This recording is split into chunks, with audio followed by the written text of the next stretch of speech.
Hi, and welcome back. I wanted to give you a brief video about the kind of basics of peer review, some principles for how to do a good peer review, but also how to get the most out of having other people do peer review of your work. So I want to start with some kind of basic ideas. Use iMessages when you're doing a peer review. And part of that is because really anything you're saying is an opinion about what will improve the writing or what's already good about it. And it's easier to hear that opinion if it's couched as the reviewer's perspective. I think part of that kind of acknowledgement with iMessages that this is your opinion is also something that can just help smooth the way, because if we're doing this right, if we're peer reviewing, if we're writing the way I hope you are, this essay should represent your writer's best effort and kind of a little piece of themselves.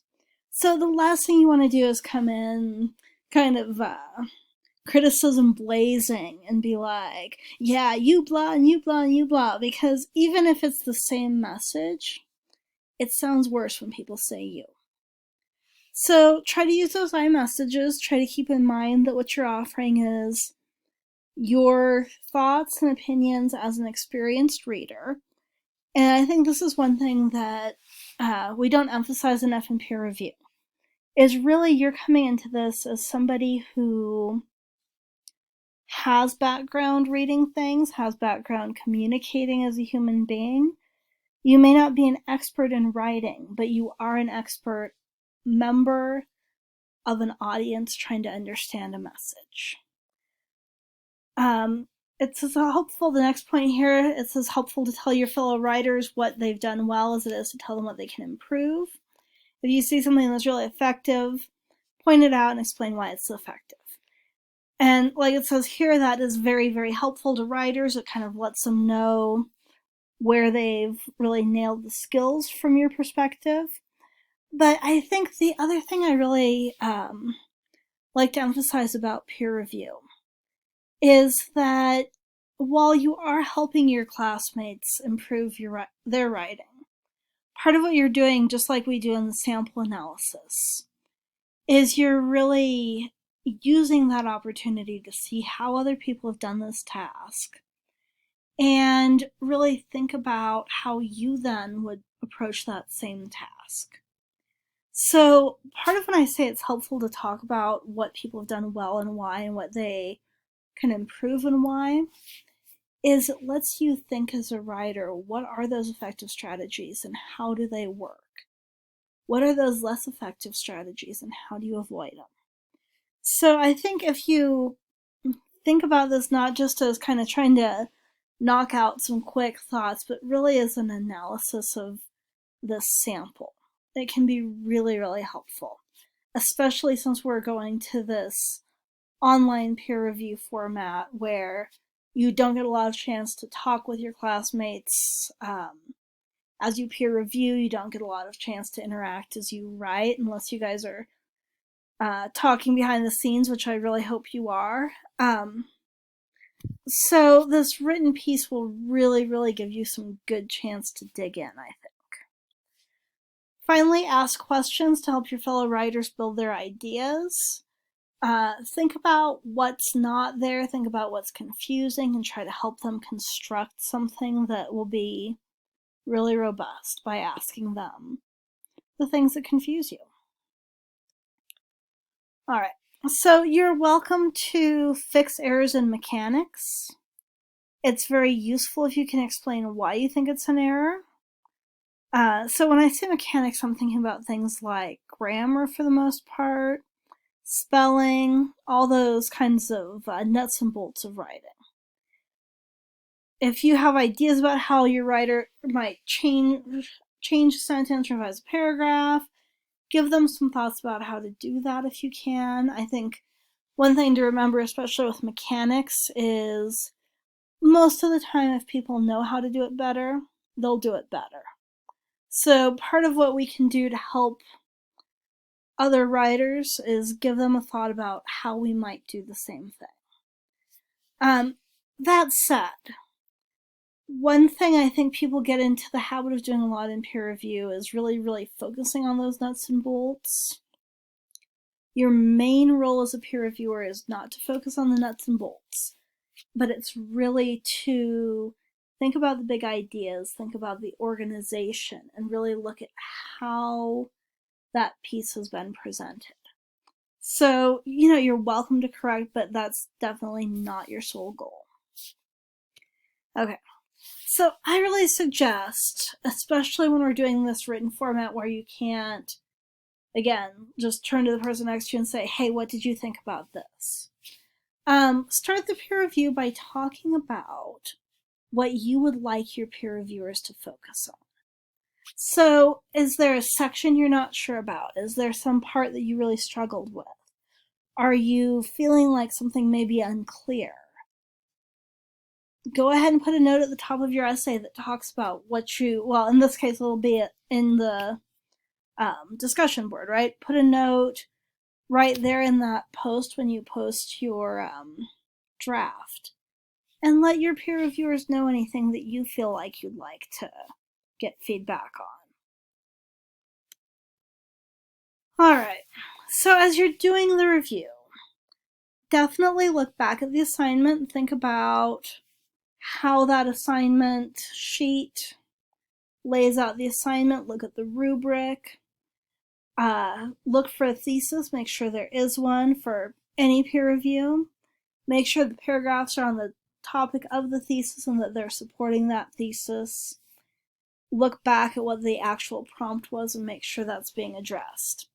Now, for peer review, you'll also always have questions to work with in my class.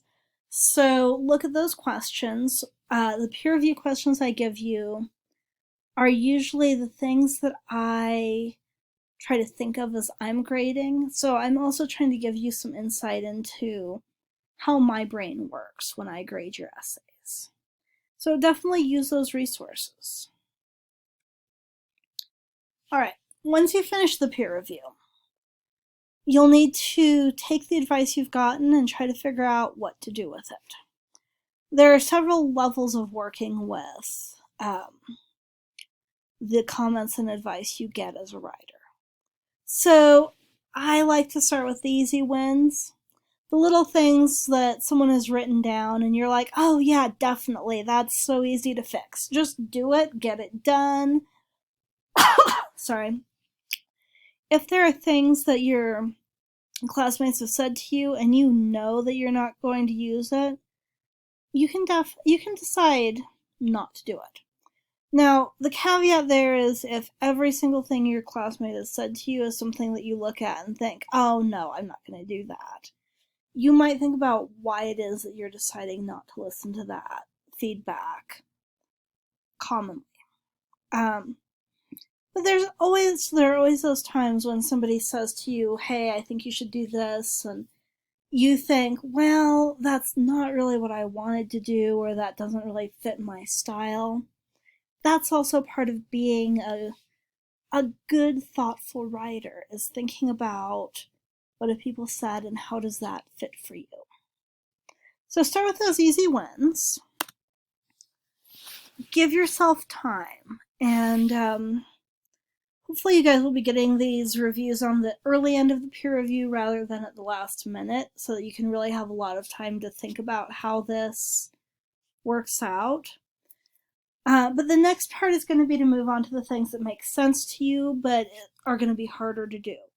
Is it stuff that's reasonable, but you need to write more? If you need a few more paragraphs in, if you need to rewrite paragraphs, if you need more research, those are things that help, but they're not something you can do immediately. So think about how you're going to arrange your time for that. If you get stuck, talk to your classmates, talk to me, talk to friends or family, get some good thoughts. I think this is actually something I like more about discussion boards, is you do have the chance to come back and say, hey, what about this? Or, gosh, can someone recheck this? And hopefully everyone will be responsive to that. I'll try to be responsive to that as well. Make sure you're getting the feedback. All right.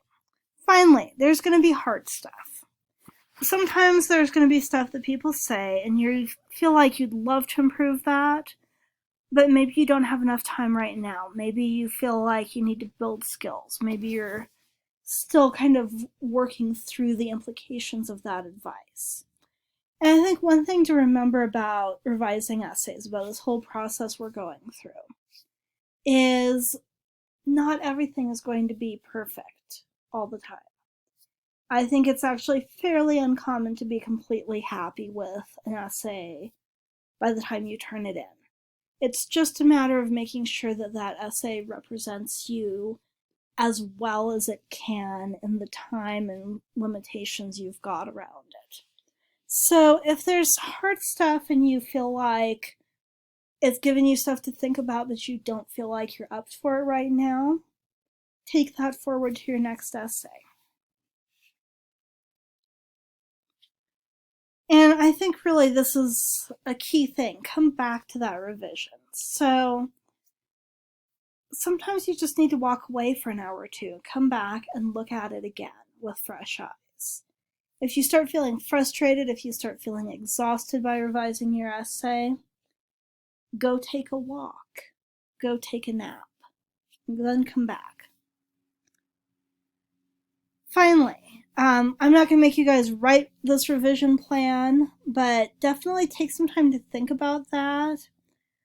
Think about where you're going when you get to that revision plan. So again, you do not have to write a revision plan, but I think this is a good way of thinking about where you're going.